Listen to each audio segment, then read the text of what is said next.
In 1990, on a live television broadcast, an ordinary raw egg was coated in a thin, mysterious white paste. The hosts fired a high-powered military blowtorch directly at it for several minutes. The flame was hot enough to melt through solid steel. When they finally turned the torch off, they cracked the egg open. Not only was the egg completely raw, but the inside hadn't even begun to warm up. You could still grab the shell with your bare hands. This wasn't a cheap magic trick. It was the first public demonstration of Starlite, the most revolutionary heat-resistant material ever created, and it wasn't invented by a Nobel Prize-winning scientist in a multi-billion-dollar laboratory. It was mixed together in a kitchen by a hairdresser from Yorkshire named Maurice Ward. How did a man who spent his days perming hair create a material that could easily withstand a nuclear blast? And why did it suddenly vanish from the face of the Earth? To understand the sheer madness of Starlite, you have to look at what happened when the global scientific community found out about it. At first, everyone assumed Maurice was a fraud, but then the British atomic weapons establishment took a sample. They placed Starlite directly in front of a high-energy laser designed to simulate the thermal flash of a nuclear explosion. The laser blast normally vaporized testing materials instantly.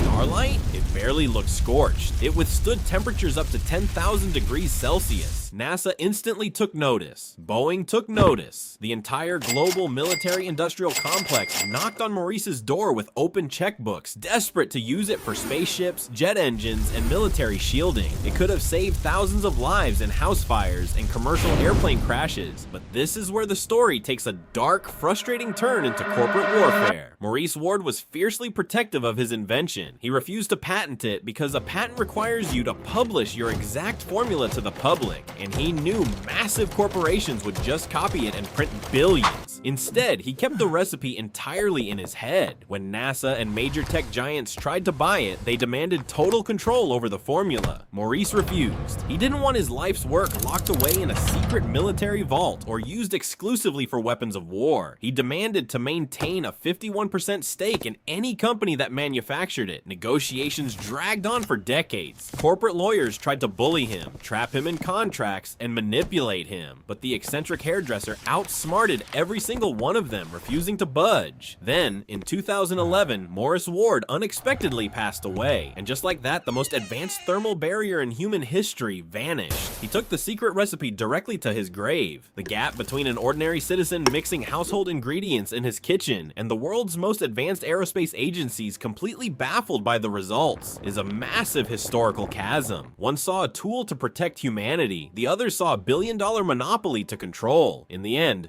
nobody got it. Today, scientists are still desperately trying to reverse engineer Maurice's work, but nothing has ever matched the raw power of the original Starlite. So the next time you watch a rocket launch or look at modern armor, remember Maurice Ward, a simple hairdresser who held the key to the future in his hands and chose to let it die with him rather than let big corporations control it. What would you have done? Would you have sold the formula to NASA for hundreds of millions, or kept it a secret to your grave just like Maurice did? Let me know in the comments below, and let's see who sides with the hairdresser.